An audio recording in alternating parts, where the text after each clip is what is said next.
Overnight, US stock indices put in a positive performance to kick off March, following what was really a very dismal February.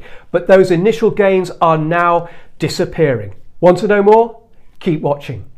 Hello, I'm David and this is Trading Today. Yes, it is. We stepped out of February into March with a spring in our steps, but that seems to have faded quite quickly. How we get on into in the main US session when stocks open will be another matter, but for now it's looking a little bit disappointing. Now, we have had some earnings overnight. We've heard from the big retailer Target.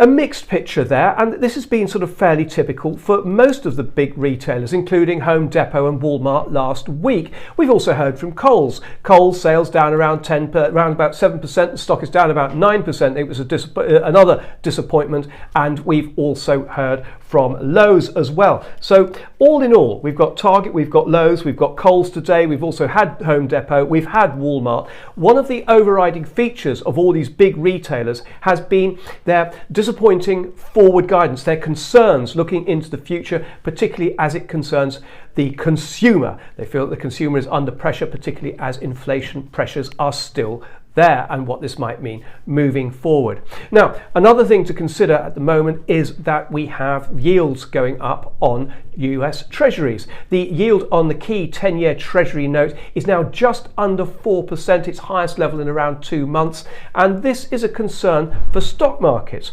Yields going up, bond prices coming down, stocks coming down, a similar feature from last year. But at around 4%, that yield is starting to look rather attractive for investors, certainly on a risk-free basis. Basically, if you buy your Treasury notes now for 10 years out, you can get 4% interest on it. Compare that with the risks of putting your money in the stock market. Effectively, you'd hope that the 10-year is a risk-free investment, so that could encourage money out of equities and into bonds. We're not seeing that to any great extent, but it does suggest that that might be one of the reasons why we have got some downside pressure on indices, and there hasn't been any let up yet. We'll have to see how the rest of the month progresses.